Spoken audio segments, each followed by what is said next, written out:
क्या है नाम जप का महत्व, मंत्र जाप का महत्व। धार्मिक प्रवृत्ति के अनेक लोगों को हम नाम जपते या माला फेरते देखते हैं। यह विधि लगभग सभी धर्मों में प्रचलित है।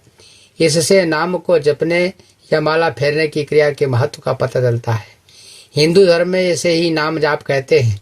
नाम जाप में किसी एक नाम को अपने लिए चुन लेते हैं और उसी को जपना शुरू कर देते हैं या माला के मनकों के साथ उसी नाम को दोहराते चलते हैं। इसके लिए हम कोई भी नाम चुन सकते हैं, लेकिन यदि ईश्वर का नाम लें तो बेहतर होता है। एक तो ईश्वर का नाम निर्विकार होता है और दूसरे अपने सामाजिक संस्कारों के साथ हमें उसमें कोई दोष नजर नहीं आता, बल्कि एक तरह की आस्था या भरोसे का भावना उत्पन्न होती है, विकसित होती है। लेकिन यह नाम किसी गुरु या श्रेष्ठ व्यक्ति से मंत्र के रूप में प्राप्त हो सकता है। आप किसी विशेष देव रूप को पसंद करते हैं तो उसका नाम भी हो सकता है। बराला जप के लिए आप नाम का चयन जिस तरह से भी करें, यह पाया गया है कि उसके जप की क्रिया मन को एकाग्र बनाती है और उद्विग्नता कम करती है।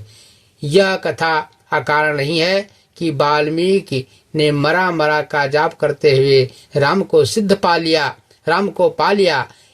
इसलिए नाम जाप का लाभ सिर्फ आस्तिक नहीं, नास्तिक भी उठा सकते हैं।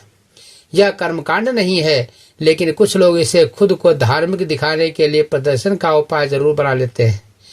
हिंदू पद्धति में जाप 4 प्रकार के होते हैं। एक जाप वह है जिसको हम वाचिक जाप कहते हैं। वाचिक जाप वह जाप होता है जिसमें आप बोल बोल कर भगवान का नाम सुमिरन करते हैं।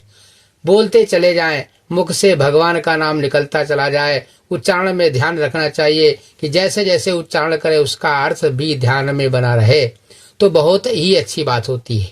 जैसे आपने कहा गोविंद, गोविंद का अर्थ है जो सब कुछ जानता है, जो अंतर्यामी है। यदि आपने कहा सच्चिदानंद, तो इसका मतलब है जो सत है, चित्त है अर्थात चेतन है और आनंद स्वरूप है, जो सदा से था, सदा रहेगा और सदा है। इससे आपके भीतर निरंतर यह एहसास बना रहेगा कि उस एकमात्र आनंद स्वरूप को, जिसका स्वभाव ही आनंद देने का है, उसको याद कर रहा हूँ। अगर आपने शिव कहा तो जो मंगलकारी है, कल्याणकारी है, हम उसका नाम ले रहे हैं। ऐसे नाम लेते लेते सुख और स्थिरता की अनुभूति होने लगेगी। मुख से नाम उच्चारण होता रहे और उच्चारण करते समय वही ध्यान में भी बना रहे, इसको कहते हैं वाचिक जप। दूसरा जप होता है उपांशु जप। जब आपके केवल होठ ही लें लेकिन आवाज सिर्फ आपको सुनाई दे, इसे उपांशु जाप कहते हैं। जाप के समय मन भी वहां टिका रहे। यह दूसरे प्रकार का जाप है। इसमें आप उच्चारण की अपनी शक्ति का भी संचय करते हैं।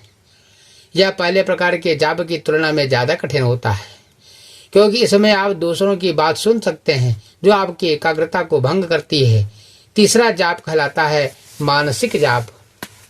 जब मन की माला अपने आप चलती रहे, आंखें बंद रहें, होंठ भी बंद रहें, आवाज नहीं आ रही, गूंज रहा है मेरे अंदर उसका नाम, श्वासों में चल रहा है, यह तीसरा जाप है। इसे मानसिक जाप कहते हैं। चौथा जाप कहा जाता है अजपा जाप। अजपा जाप वह है जब आप दुनियादारी के सारे काम कर रहे होंगे, लेकिन अंदर आपका जाप भी चलता रहेगा। यह सबसे उत्कृष्ट जाप कहलाता है। यदि यह जाप सिद्ध हो जाए तो जीवन सुंदर बन जाएगा। यह सबसे कठिन भी है, लेकिन अगर इसे कुछ आसान करना है तो जाप को गिनने या उसकी निगरानी करने की कोई जरूरत नहीं। बस उसे मन से श्वास के साथ जोड़ दीजिए। अभ्यास इतना हो कि प्रयास न करना पड़े। मन में ही नहीं, हृदय की गहराई से लेकर आत्मा तक नाम का प्रभाव चले और बाहर जीवन जगत का काज भी चलता रहे। कुछ लोगों में जप की साधना के साथ अहंकार आ जाता है। यह भावना नीचे गिरा देती है। इस अहंकार के स्थान पर विनम्रता आनी चाहिए। इससे साधना का अच्छा फल आता है और अगर अहंकार आ गया तो साधना का फल नष्ट हो जाता है। बोल जय सिया रामचंद्र की जय, बोलो बजरंग बली की जय।